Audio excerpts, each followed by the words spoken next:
In the coming months, around 15 million people made the journey from one side to the other.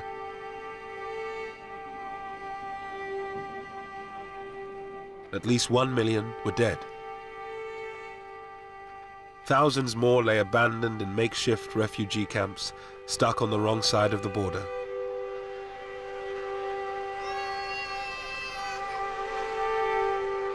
The Viceroy now led the relief effort. My mother was forever visiting the Punjab. She visited in 5 months. She did 70 major tours of the Punjab into the camps and trying to organize the camps, organize the hospitals, get guards on the hospitals, get food. And they soon learned that tell Lady Mountbatten something or answer one of her questions and something will happen.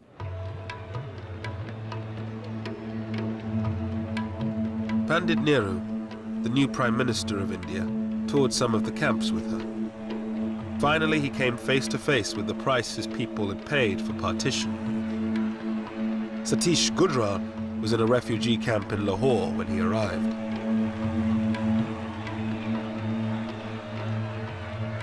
I vividly recall everything graphically. There the refugees wanted to kill him. He was shocked. A man who grew up as the darling of the people was going to be killed by the same people. I had been in pro-Nehru fellow, but that evening I did not feel, because I thought for the leaders having been truly responsible for all this havoc. So I thought he was only harvesting what he had sowed. So that first time that day, I felt no reverence toward him.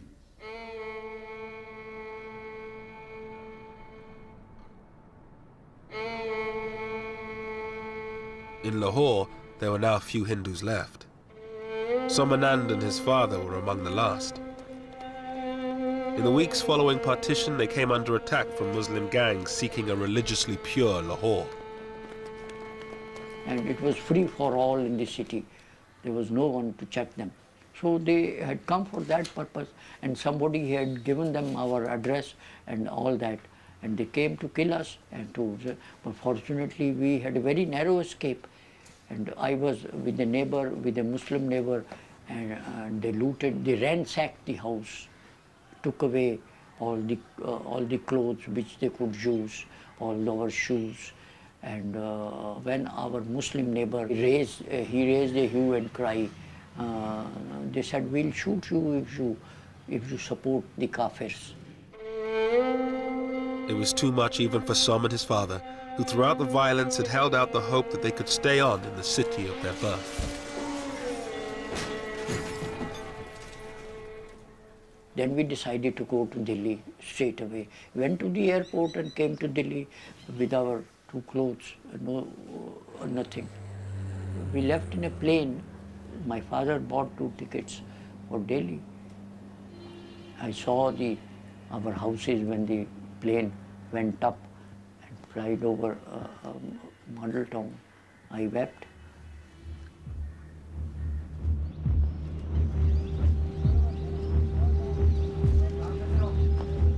In Dillon's village, where the Muslims had been protected by his grandfather, the Indian army arrived one day and ordered the Muslims out.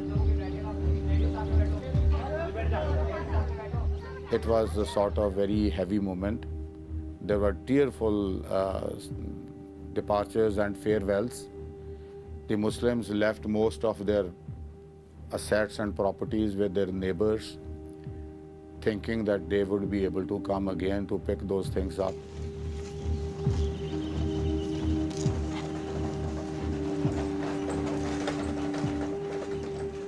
Initially, the people felt very remorse about their going.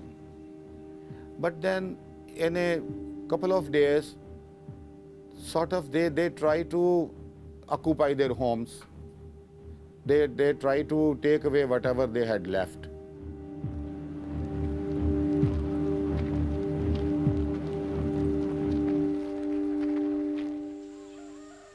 In only a few months, India had been divided along religious lines. The Indian part of the Punjab was cleared of nearly all its Muslims, while Pakistan was emptied of most of its Sikhs and Hindus.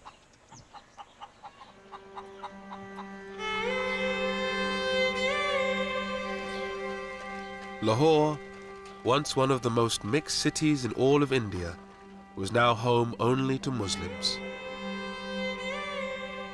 Gone was the cosmopolitan Lahore. Gone was liberal, tolerant, progressive Lahore, you see. But I think culturally, Lahore suffered, you see. It was a great city in those days. It was a great city in those days.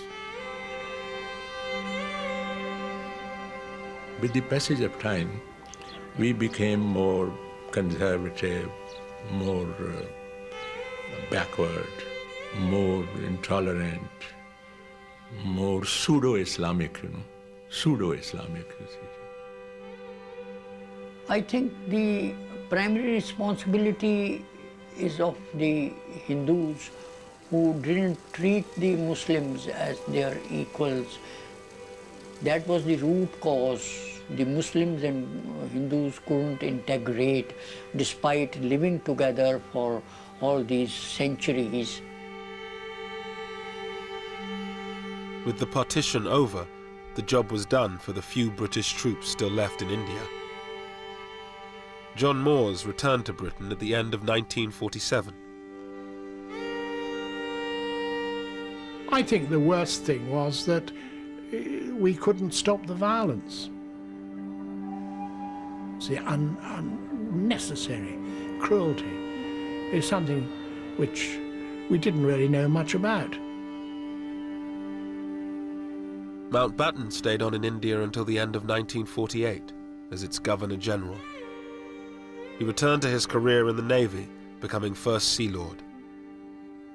He was killed by an IRA bomb in 1979. The whole problem was that Mountbatten tried to do this job in too short a time.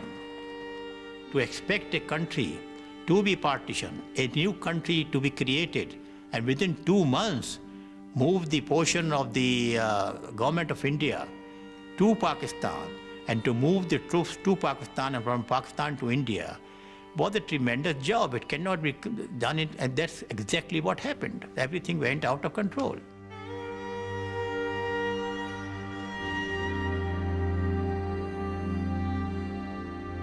Satish Gujral, the art student from Lahore, became one of India's greatest painters.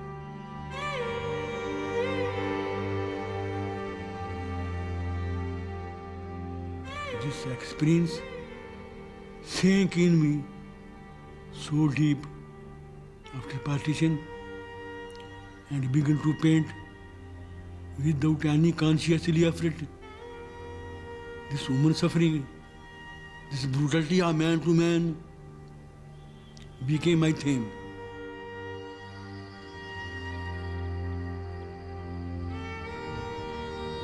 The border created in 1947 would become the focus for 3 wars and 60 years of animosity between the government of India and Pakistan. But for the people of the two countries, it was the tragedy of separation that lingered on.